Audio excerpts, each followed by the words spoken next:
puedes soportar a los malos y has probado a los que se dicen ser apóstoles y no lo son,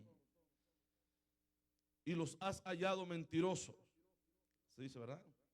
Y has sufrido y has tenido paciencia y has trabajado arduamente por amor de mi nombre y no has desmayado. Vamos a orar. Padre, le damos gracias, Señor. Gracias, Padre bendito, por su amor, por su misericordia, por la vida, la oportunidad.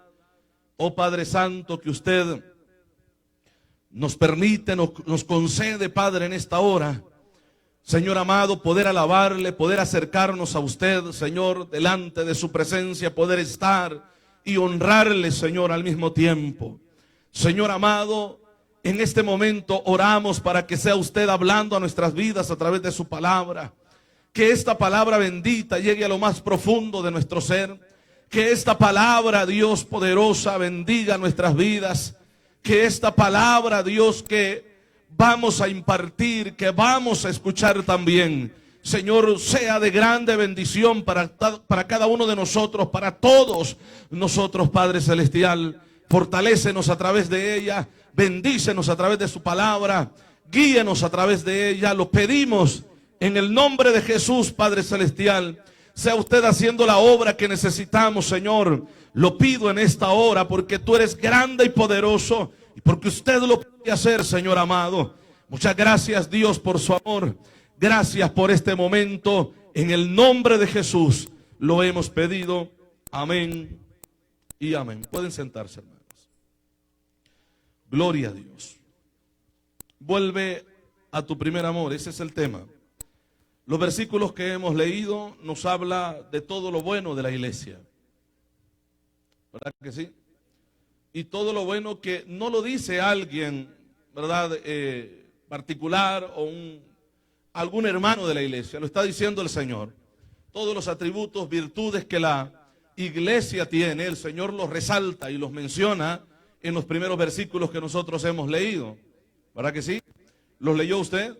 Y todo esto, hermano, pareciera, bueno, que está bien porque es el diario vivir, o tendría que ser el diario vivir de todo cristiano, en el esfuerzo, en la obra del Señor. Y veamos acá en el versículo 1 cómo es que el Señor se presenta en estos primeros, o el primer versículo. Y Él manda a Juan a escribir al ángel de la iglesia. Y esa palabra está hablando no de un ser espiritual, sino del pastor, del mensajero, ya que la palabra ángel significa mensajero.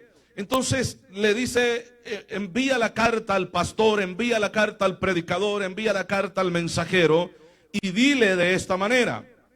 Y la carta va dirigida al pastor de la iglesia en Éfeso. Cuando nosotros leemos el libro de los Hechos, entendemos, hermanos, perfectamente a qué iglesia le está escribiendo esta carta. Una iglesia por la cual el apóstol Pablo tuvo que derramar lágrimas, tuvo que luchar fuertemente, tuvo que pelear contra los falsos que querían, hermanos, introducirse a la iglesia para desbaratar la iglesia. Pero él estuvo ahí siempre, defendiendo con la sana doctrina, llevando apologética, pudiéramos decir en este tiempo, hermanos, a favor de la iglesia, a favor de los cristianos.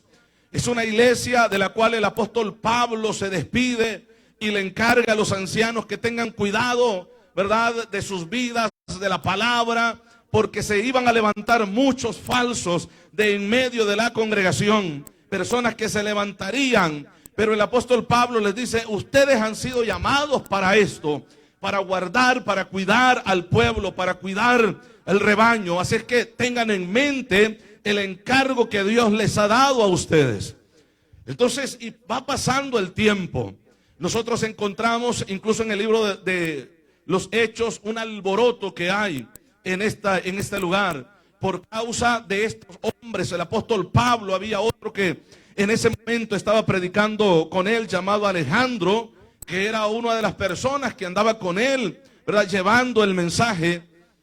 Pero luego vemos a este Alejandro que se había desviado, hermanos, de la doctrina, de la sana doctrina, de tal manera que el apóstol Pablo le dice a los pastores, tanto, bueno, a Timoteo le dice, mira, ten cuidado con él, porque él ya no está conmigo. Él se ha desviado de la sana doctrina. Él me está sirviendo de tropiezo en la predicación del evangelio. Y el apóstol Pablo tiene que mencionar nombres de personas para que los demás pastores o encargados de iglesia estuvieran atentos cuando estos quisieran llegar a la iglesia haciéndose pasar como verdaderos apóstoles o verdaderos predicadores, pero no lo eran.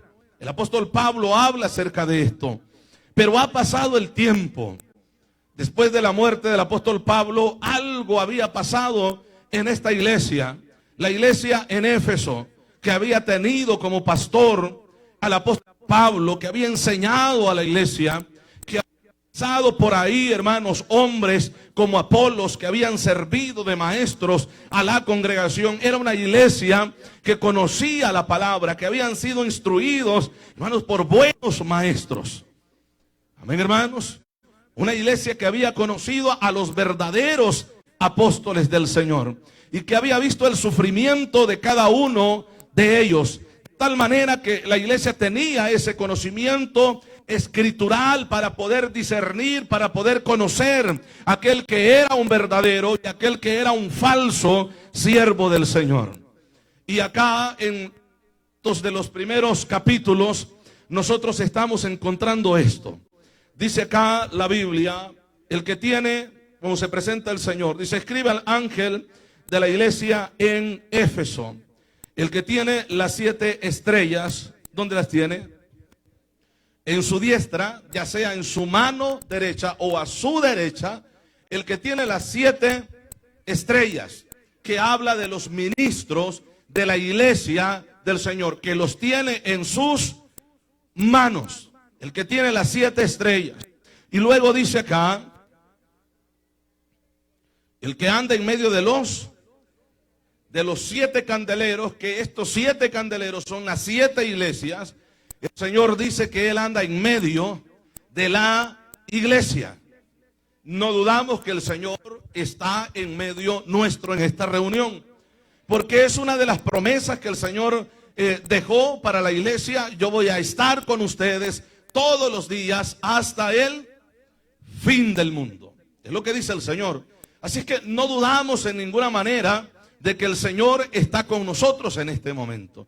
Él se mueve en el pueblo, en la iglesia. Él le conoce a usted, Él nos conoce a cada uno de nosotros, sabe si le hemos adorado de todo corazón o sabe que nada más bueno para salir del compromiso. Dios examina la mente y el corazón del ser humano. Dios sabe el propósito que usted tiene al estar en este lugar. Dios conoce la necesidad suya. Dios conoce también lo que usted ha hecho en obra del Señor, como también Dios sabe si hemos obrado mal delante de Él.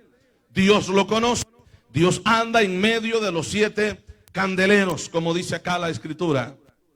Y luego dice, yo conozco tus obras. Y cuando habla de obras, también habla de trabajo. Vamos a ver lo que dice ahí. Tu arduo o tu cansado o tu esfuerzo en el trabajo. Tu arduo trabajo. Es lo que dice, ¿verdad? Lo leemos nuevamente. Yo conozco tus obras. No hay nadie más que lo conozca a usted y a mí como Dios. Dios está en todo momento en nuestras vidas. Amén, iglesia. Dios está con nosotros como aquí en este lugar, como Dios está con nosotros fuera de este lugar, como Dios está con nosotros en nuestros hogares también. Dios nos conoce perfectamente a todos, todo lo que hacemos, Dios lo sabe. Yo conozco tus obras y tu arduo trabajo. Y luego dice, y paciencia. Amén, hermanos. Y paciencia. Fíjese que esta palabra paciencia, que creo que la vamos a encontrar más adelante, es la palabra griega hupomone o hupomone. Y esta palabra, hupomone, lo mencionan algunos. Esta palabra significa sostener o soportar, mejor dicho, soportar alegremente en medio de una adversidad. Esto es muy difícil y yo creo que solamente en la vida de un verdadero cristiano se puede ver una situación semejante a la que el Señor está mencionando acá, porque tendría que ser un fiel cristiano para poder soportar con alegría en medio de la adversidad. Sabiendo, porque el que soporta con alegría tiene que saber que Dios está ahí, que Dios está viendo y que Dios le está ayudando, aunque aparentemente no lo vea o no vea obrar a Dios. Sabe con toda certeza, hermanos, que Dios está obrando a su favor en medio de la adversidad. Entonces le dice: yo conozco tus obras y tu arduo trabajo y paciencia. Tres cosas: obras, arduo trabajo y paciencia. Pero aquí viene otra cosa: y que no puedes soportar a los malos. Era una iglesia bastante celosa en el evangelio, en la obra del Señor. Todas estas características nos parecen bien en la vida de una iglesia. Amén, hermanos. En la vida de un pastor. Ahora, y dice: y has probado a los que se dicen ser apóstoles, y ¿qué dice? Y no lo son, y los has hallado mentiroso. La palabra probado viene de ese término griego peidrazo, y eso significa probar, juzgar, escudriñar. Esto es lo que significa la palabra. Y hay otro término derivado de este mencionado, que es la palabra peira, y esta palabra significa examinar el carácter.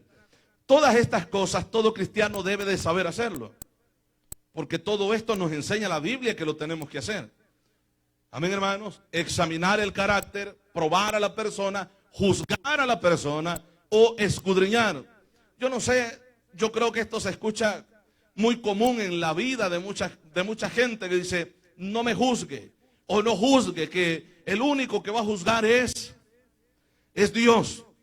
Y dice: ay, déjenme a mí, al final Dios es el que me va a juzgar.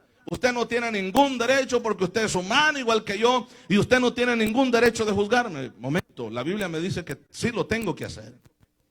Porque juzgar no es señalar a una persona o decirle: no, a esa persona no es como yo, esa persona es un pecador, yo sí soy santo. No está hablando de esa manera, sino está hablando de escudriñar lo que esa persona está haciendo a través de la Escritura, y que sea la Escritura que revele si esa persona está haciendo lo correcto o no lo está haciendo. Y si la Biblia dice que no lo está haciendo, tenemos que decir que no está bien lo que está haciendo.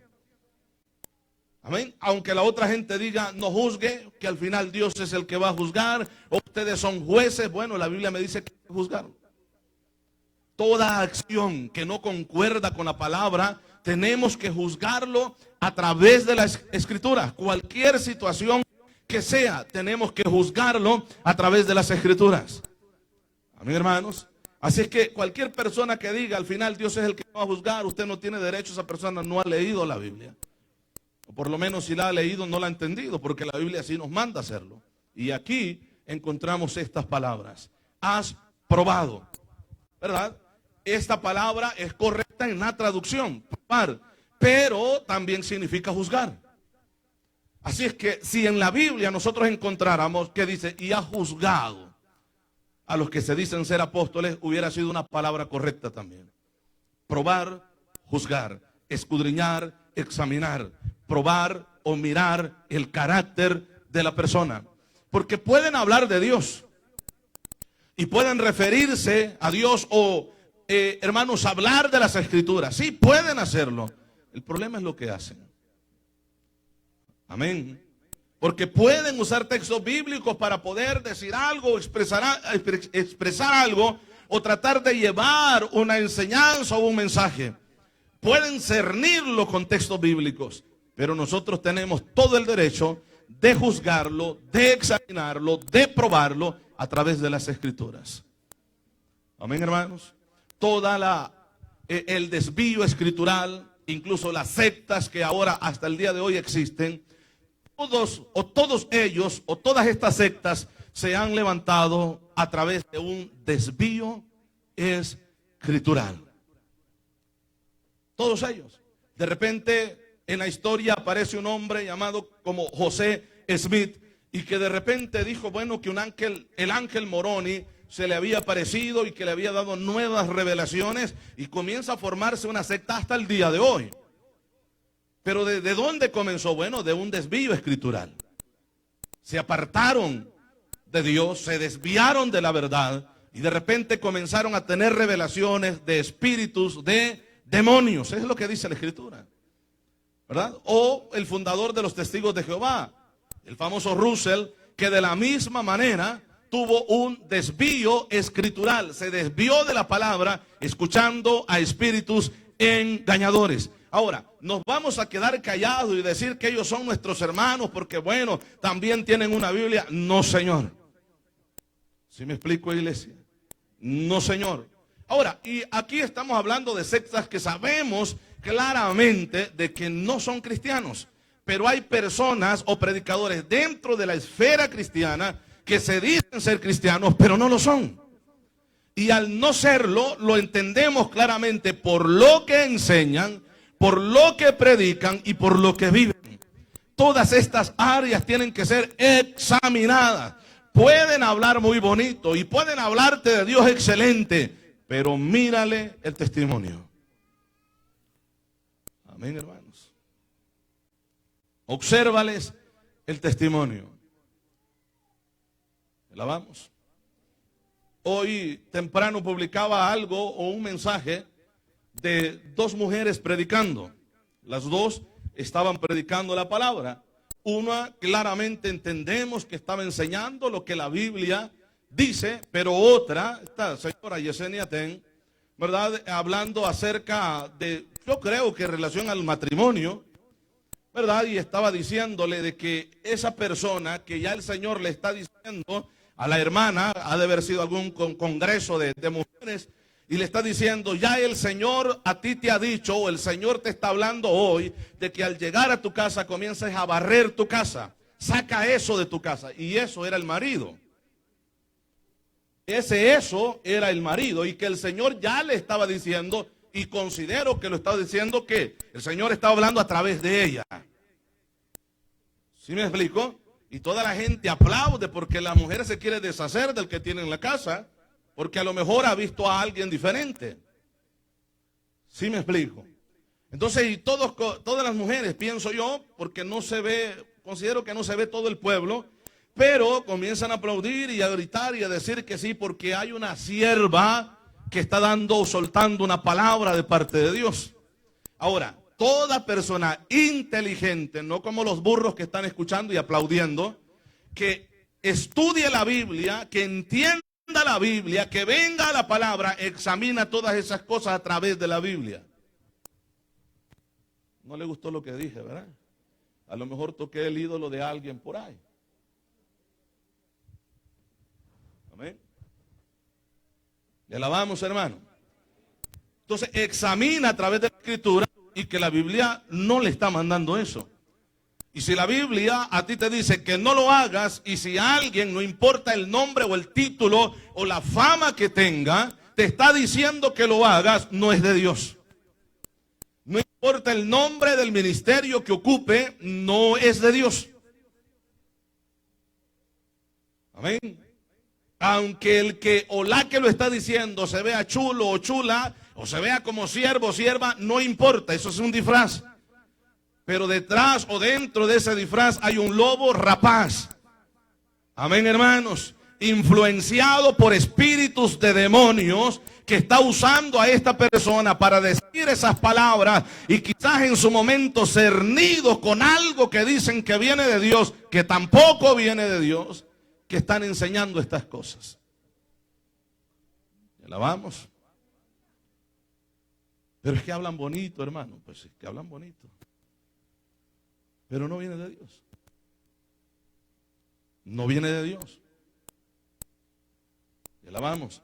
Fíjese que a mí me sorprende cuando yo veo escucho este silencio, cuando se mencionan a X personas, porque me hace entender de que hay muchos que están de acuerdo con ellos. Pero bueno, si alguien comprueba a través de las escrituras que lo que ellos dicen es verdadero, entonces yo me retracto de decir lo que dije. Pero si esto no es así, no pueden comprobarlo a través de las escrituras, entonces yo tendría que hacer un llamado al arrepentimiento, a volverse al Señor y comenzar a seguir la palabra de Dios y no lo bonito que alguien pueda hablar. Amén, hermanos. Porque yo le voy a decir algo. Una cosa es que yo me acerque a un lugar a escuchar lo que yo quiero oír, con la intención de que digan lo que yo quiero oír, porque si no lo dicen, pues yo no recibo esa palabra o yo me molesto, no importa cuál sea, ¿verdad? De la manera que la persona responda, ya sea que no reciba la palabra o que se moleste por algo que se dijo a lo mejor en el mensaje. Pero si lo que se ha dicho que te ha molestado o no ha recibido viene de la escritura, estás mal.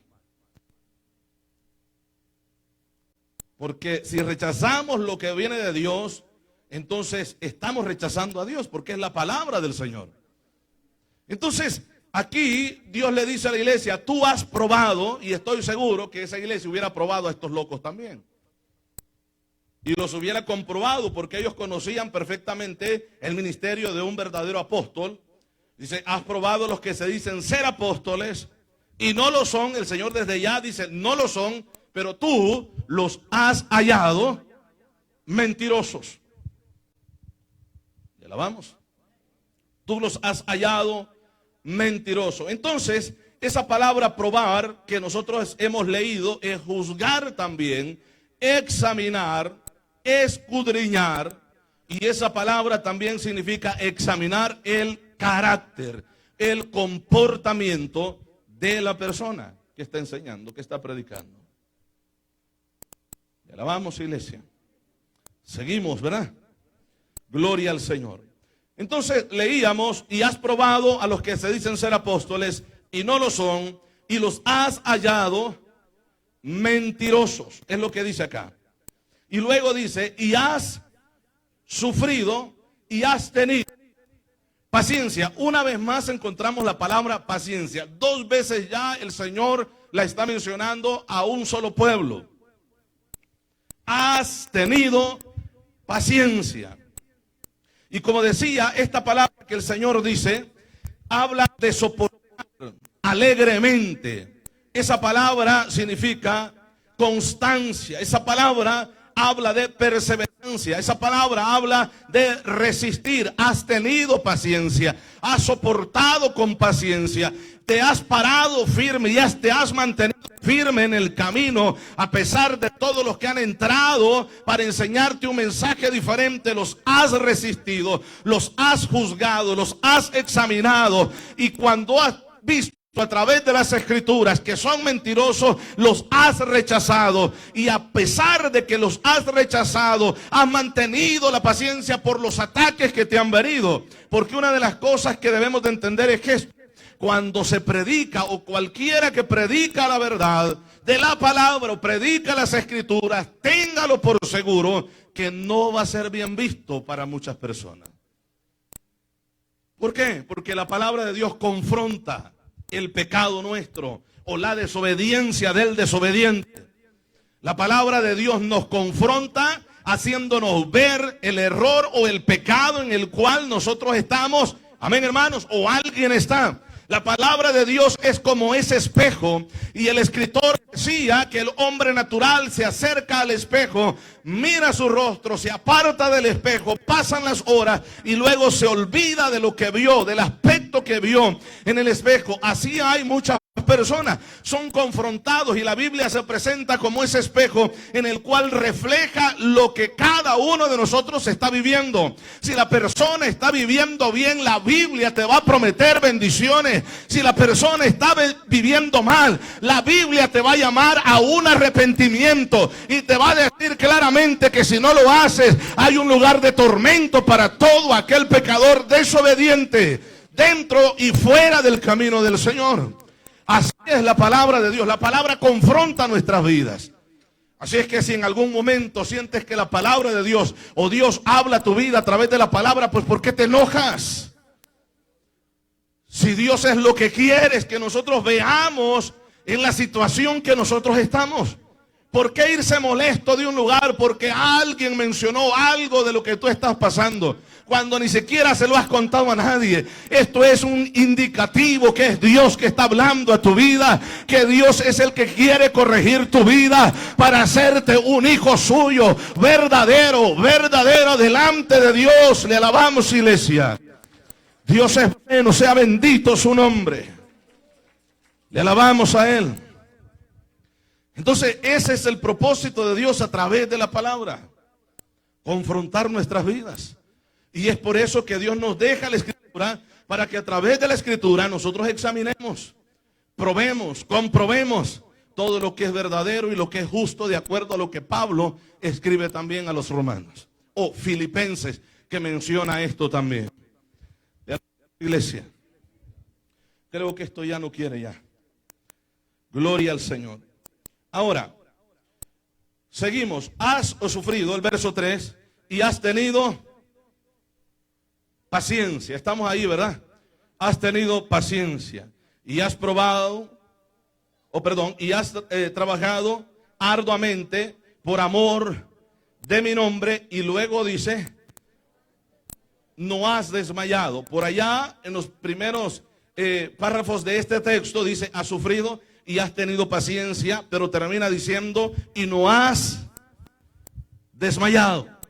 Y esa palabra desmayar también significa no te has cansado. A pesar de que esto implica esfuerzo en todo lo que estás haciendo, has seguido luchando. A pesar de que puedes tomar la decisión de decir, bueno, estoy cansado, ya no lo hago, no te has cansado, o mejor dicho, no has desmayado. Has dicho, seguiré adelante, seguiré haciendo la obra que Dios me ha encomendado hacer, seguiré avanzando, gloria al Señor. No has desmayado, gloria a Dios. Alabado sea el Señor. Hay un término griego para esto y es el término kumno. Pero está el otro término que es la palabra, el término encaqueo, y esta palabra significa ser cobarde. O sea, Dios está diciendo a la iglesia, al pastor y a la iglesia, pero no has sido cobarde. No has desmayado, no te has guardado, no te has vuelto un cobarde. Hay mucha gente, muchos predicadores, muchos pastores que se han vuelto cobardes. Cobardes, porque han dejado de hablar la palabra que en un tiempo predicaron. Se han vuelto cobardes. No han avanzado, seguido en la sana enseñanza de la palabra de Dios, porque se han acobardado. No has desmayado. Eso es lo que le dice a la iglesia. Amén, hermanos. Gloria al Señor. El verso 4 dice, pero tengo contra ti que has dejado tu primer amor. Parece poco, pero esto es bastante. Parece poco, pero esto es bastante. Dios está hablando de todas las virtudes que la iglesia tiene y está resaltando todo el trabajo y dedicación de la iglesia, pero ya esto le ha quedado nada más como una costumbre. Hay mucha gente que sigue en el evangelio, pero ya no por amor a Dios, ya no por amor a la obra, sino por una costumbre nada más. Porque ya se siente un poco raro, bueno, si me voy a la fiesta, ¿qué van a decir de mí? Mejor me voy para la iglesia. Ahí me distraigo, ahí no me dan ganas de ir a tomar y tranquilo, pasa pues las primeras horas de la tarde para luego entrar a la noche y bueno, ir a descansar. Y así me relajo o me distraigo un tiempo. La iglesia no es para eso. La iglesia es para alabar a Dios. El evangelio y el camino del evangelio no es para distraernos un rato, o no es solamente bueno para dejar el alcohol, para dejar el vicio, es para ser salvo. Hemos recibido a Cristo, hemos venido a Él y hay un camino que caminar hasta llegar a la meta final. Le alabamos. Sea bendito el nombre del Señor. Entonces, para muchas personas dentro de una iglesia esto se ha vuelto una costumbre, como nosotros lo encontramos acá. Era una iglesia que trabajaba, era una iglesia que se esforzaba, una iglesia que tenía grande conocimiento escritural, que podía juzgar quién era un verdadero apóstol y quién no era un verdadero apóstol. Pero nada más había quedado una costumbre, como por herencia, ¿no? Aquí mis padres murieron en el evangelio, yo aquí voy a estar, voy a seguir, porque bueno, entendemos que estar dentro de una iglesia pues trae beneficios grandes. Los hijos no se pierden, los hijos son buenos, alaban a Dios, pero por eso estoy aquí. El evangelio no es para eso. Aquí estamos porque somos salvos. Aquí estamos porque amamos a nuestro Dios, nuestro Rey, que nos ha rescatado. Estamos aquí alabando su nombre porque Dios ha sido bueno con nosotros, porque Él no nos ha dejado, porque Él siempre ha estado ahí. Por eso yo, en respuesta a todo lo que Dios hace, pues yo me entrego a Él de lleno en su obra. No es para pasar un tiempo, para pasar un rato. Aquí estamos porque hemos nacido de nuevo, porque somos una nueva criatura y entendemos perfectamente todo lo que Dios ha hecho y sigue haciendo en cada uno de nosotros. Entonces, ese pero que nosotros encontramos, hermanos, en la mayoría de las cartas que van dirigidas a las iglesias, aquí cambia el rumbo totalmente. Todo está bien, todo va bien. Imagínense a la iglesia o al pastor leyendo la carta o leyéndosela también a la congregación, escuchando la iglesia, las primeras palabras que el Señor le dice a Juan que escriba. La iglesia se llena de gozo al saber que es de parte de Dios, que hay una revelación de un gran hombre de Dios, del último de los apóstoles que todavía está con vida y está, hermanos, escribiendo a la iglesia porque ha tenido una revelación directa del Señor Jesucristo, y comienzan a escuchar todo lo que ellos están haciendo, que el Señor dice: bien hecho, lo están haciendo bien. Todo esto. No han desmayado, han seguido adelante, han estado firmes, han tenido paciencia, han probado a los malos. Aquellos que dicen ser buenos, pero no son buenos, son malos obreros. Pero luego llega a este punto. Dice, pero. Amén, hermanos. Tengo contra ti. Ese contra ti, mire que duele, hermano. Pero tengo contra ti. Usted puede tener contra usted todo el mundo. Y usted no se preocupe, que si Dios está con usted no le van a poder hacer nada. Pero que Dios tenga algo contra nosotros. Podemos tener todo el mundo a nuestro favor. No habrá nadie que nos pueda ayudar o librarnos de las manos de Dios. Pero tengo contra ti, es lo que el Señor dice acá, que has dejado tu primer amor. Y este amor no habla de un amor fileo, no habla de un amor entre familia, no solamente o exclusivamente de un amor entre hermanos o familiares, no habla tampoco de un amor eros entre esposos en ningún momento, sino que está hablando del amor ágape, del amor de Dios. Has olvidado del amor de Dios. Amén. Y es posible que alguien se olvide, bueno, del amor eros, del amor entre pareja. Es posible que esto pase, pero la persona, bueno, tiene la oportunidad de pedir ayuda a Dios para que Dios, hermanos, obre en su corazón y ese amor vuelva. El problema es dejar de amar a Dios. Aquí es un problema serio, porque el que no ama a Dios, Dios no le ama a él. Amén, hermanos. Dios no le ama a él, porque nadie le ama. Aquí hay un problema bastante serio. Claro, muchas veces nosotros decimos, ¿verdad?, lo que hemos venido oyendo. Bueno, Dios ama al pecador, pero aborrece el pecado. Parte de ello es verdad, porque Dios aborrece el pecado, pero aborrece también al que comete el pecado. Si esto no fuera así, pues Dios no condenara a nadie, hermano. El infierno o el lago de fuego, ¿para qué lo hizo? El asunto acá, que incluso Dios dice que Él no escucha a los pecadores. La Biblia dice que su oído está atento a la voz de los justos, pero del corazón altivo Él aparta su oído de él. Amén, hermanos. Entonces, por eso es que el Señor le dice esto a la iglesia: mira, acá hay un problema, tú estás haciendo todas las cosas bien, tú tienes una entrega, pero al momento tú trabajas bien, tú obras bien, te esfuerzas en la obra del Señor y está bien lo que estás haciendo, pero desde hace mucho tiempo dejaste de hacerlo por amor a mí. Has olvidado tu primer amor.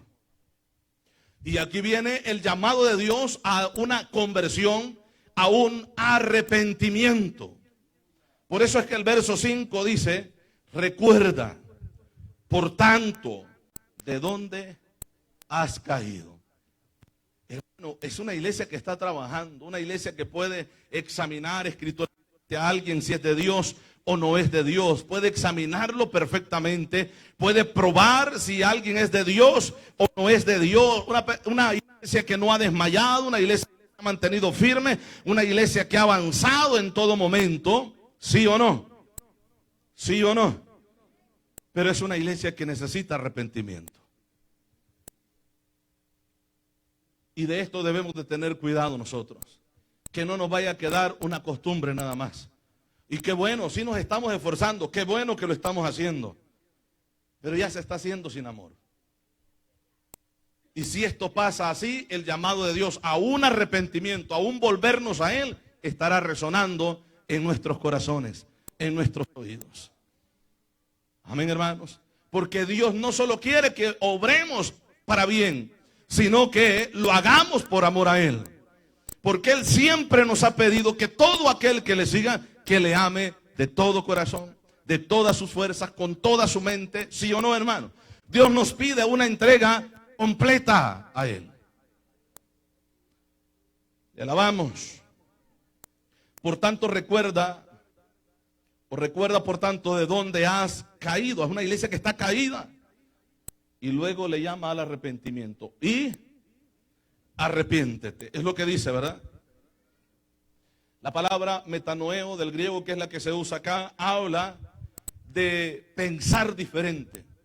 Habla de una conversión. Habla de sentir dolor por el pecado que se ha cometido. Habla de un volverse de ese camino por el cual se está conduciendo. Esto es lo que Dios está haciendo con la iglesia. Una iglesia que está trabajando bien, una iglesia que se ve bien todo, perfecto. Pero Dios está llamando al arrepentimiento porque le dice: te has caído del verdadero amor. Te has desviado de la verdad. Por tanto, arrepiéntete, vuélvete nuevamente. Amén, hermanos. Ese camino que llevas no está bien. Porque lo que estás haciendo no te llevará a la salvación. Porque has dejado a un lado al que salva verdaderamente. Han dejado a Dios. Amén, hermanos. Y esto pasa en la actualidad en la vida de mucha gente. Hermanos, que aquí aquí nos podemos ver tranquilos, bien, como cristianos. Pero afuera se escuchan cosas que no son de cristiano. Afuera se ven cosas que no son de cristiano. Afuera se ven conductas de personas que no son de cristianos. Y es un problema. Porque es posible que sea el que trabaje mejor o el que trabaje más. Y yo no estoy diciendo que el que está trabajando bien o el que está esforzándose lo está haciendo mal. No, pero cada uno examine su vida y su corazón. Porque una cosa es querer tapar el sol con un dedo. Que esto no se puede, hermano. Que a través de una buena obra nosotros queremos decir: bueno, ya tranquilo, ya tengo allá tranquilito al Señor. A ver, el Señor no se tranquiliza así, hermano. Amén, hermanos. La vamos, ¿verdad? Vea esto. Llama al arrepentimiento y luego le dice: haz las primeras obras. Porque ya la iglesia había comenzado a dejar esas primeras obras. Y aquí viene lo malo. Aquí viene lo malo. Cuando una persona se ha desviado, te has olvidado del primer amor. Es lo que le dice, ¿verdad?, a la iglesia. Has dejado tu primer amor. Por tanto, recuerda de dónde has caído y vuelve al mismo lugar. Tú sabes ya qué hay que hacer. Tú sabes cómo regresar. Tú sabes cómo volver, pero lo tienes que hacer. Amén, hermanos. A Dios no se conquista con unas simples lágrimas, porque puedes llorar y quizás puedes llorar con remordimiento, pero si no hay un arrepentimiento genuino, de nada sirve. Porque una cosa es llorar con arrepentimiento y otra cosa es llorar por remordimiento, que las dos cosas, hermanos, se oyen iguales o parecidas, pero no son parecidas. Puedes que sientas, ¿verdad?, ese remordimiento por algo que hiciste, por algo que no estuvo bien, pero al tener la oportunidad lo vuelves a hacer. Ese no es arrepentimiento, es remordimiento nada más. Y se puede llorar delante de Dios y decirle: Señor, mira, lo que hice está mal. Y sí, sí está mal. No está bien lo que se hizo. Pero lo que Dios pide es: no lo vuelvas a hacer. Amén, iglesia. Y el problema es seguir, como dijo aquel, ¿verdad?, tropezando con la misma piedra siempre. Sabiendo que la piedra está ahí, pone el pie para volver a caer. Te alabamos. Gloria al Señor. Recuerda, por tanto, de dónde has caído y arrepiéntete y haz las primeras obras. Es lo que dice, ¿verdad? Pues si no, o sea, si no lo haces, vendré pronto a ti y quitaré tu candelero de su lugar si no te hubieres arrepentido. Es lo que le dice, ¿verdad? Quitaré el candelero de su lugar si no te hubieres arrepentido. Recuerde que en medio de los candeleros el Señor anda caminando, anda paseando, anda viendo a la iglesia, considerando a la iglesia, observando al pueblo. El Señor hace todo esto en medio de la iglesia. Pero Él dice que si no se arrepienten va a quitar eso. Amén, hermanos. Si no te hubieres arrepentido, vuelto nuevamente al verdadero camino. Y luego dice: pero tienes esto, que aborreces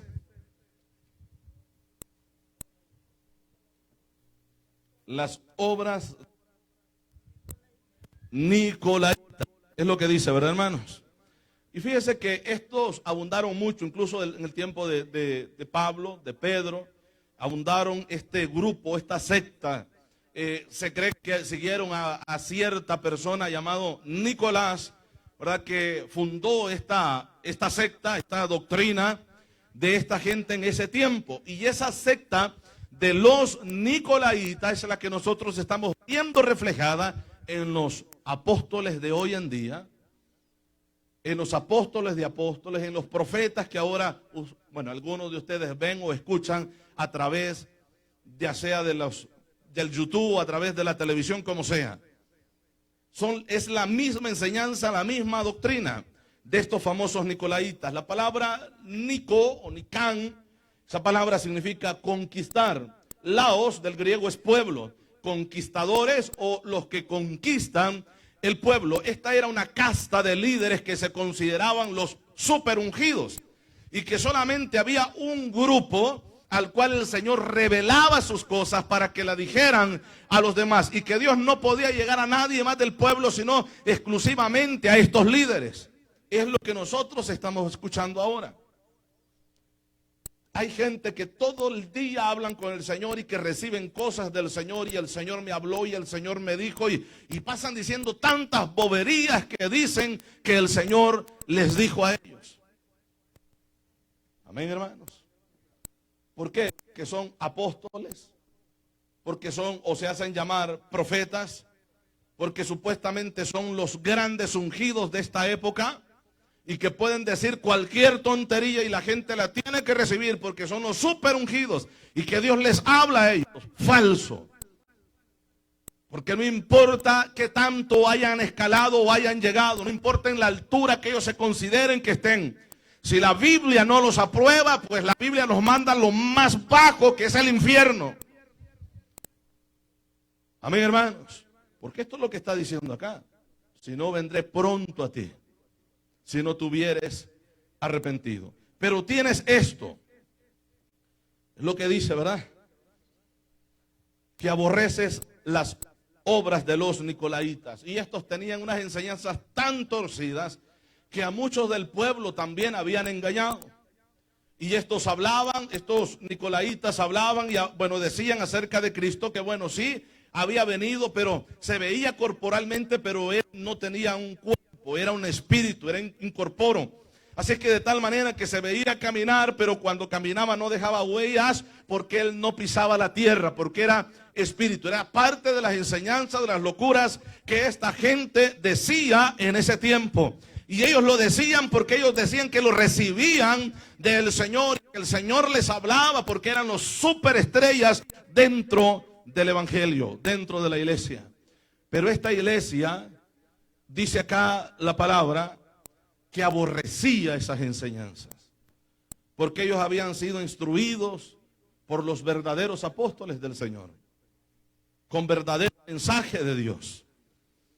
Pero tienes esto, que aborreces las obras de los nicolaítas, y el Señor dice, las cuales, ¿qué dice ahí? Yo también aborrezco, es lo que dice, ¿verdad? Y luego sigue diciendo, lo que el Espíritu dice a las iglesias. El que tiene oídos, oiga, que la palabra también se traduce como obedecer. Lo que el Espíritu dice y has oído, obedécelo. Oiga lo que el Espíritu dice a las iglesias. Y alabamos, hermano. Y luego dice,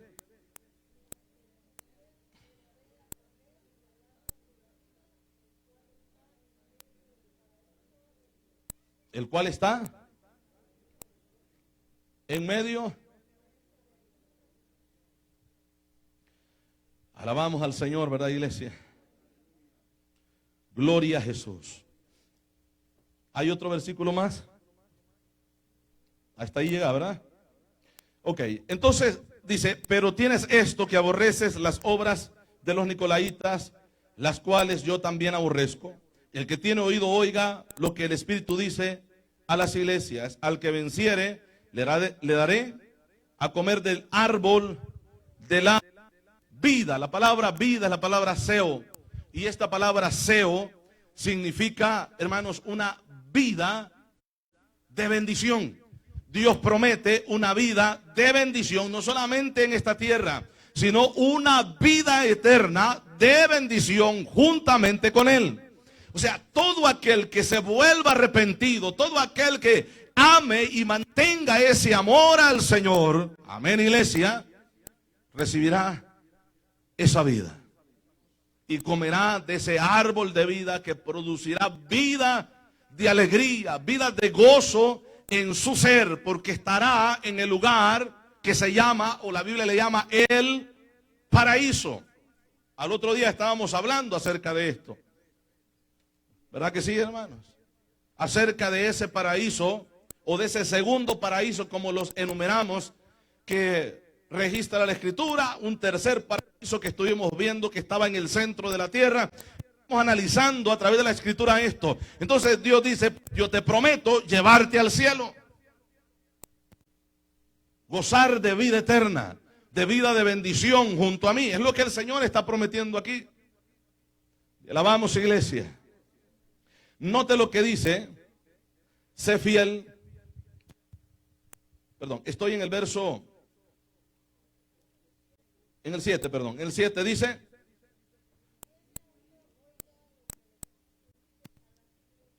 al que venciere le daré a comer del árbol de la vida, el cual está en medio del paraíso de Dios. Note que este paraíso es de Dios. El primero, o por lo menos el que conocemos primeramente en las Escrituras, se lo dio al hombre. Pero este paraíso es el paraíso de Dios, donde se hizo una réplica en la tierra, del cual se hizo esa réplica, donde han llegado todos nuestros hermanos que han muerto en Cristo y se encuentran en ese lugar en este mismo momento. Y Él le dice que aunque tú mueras, yo te daré a comer de ese árbol que está en medio del paraíso de Dios. Y claro, nosotros entendemos que ese árbol que está en medio, que también se plantó, hermanos, acá en la tierra, ese árbol representa a Cristo, porque el único que puede dar vida y vida eterna es el Cordero de Dios, es el Cristo de la gloria. Gloria al Señor, hemos comido de Él, gloria al Señor. Bendito sea el nombre de Cristo. Yo hablaba al otro día acerca de esto, que la comida que uno come se vuelve parte de nuestro cuerpo. Y es por eso que el Señor dice, este es, cuando les parte el pan y le da a los discípulos, este es mi cuerpo que por vosotros es entregado. Luego les da la copa y dice, esto representa mi sangre, la sangre del nuevo pacto. Entonces, simbólicamente, ¿verdad? De la manera que el Cristo lo enseña, al comer de ese pan, nosotros estábamos comiendo de ese cuerpo, aunque no es literal. Vuelvo a decir, de acuerdo a lo que el Señor habla o dice que representa su cuerpo que está siendo partido, molido, que está siendo sacrificado por causa de nosotros. Y si nosotros hemos comido de esta palabra y de su cuerpo, nosotros, o ese cuerpo, esa comida que hemos comido, ha venido a ser parte de nuestro ser espiritual. Amén, iglesia. Y luego dice acá, el que tiene oído oiga.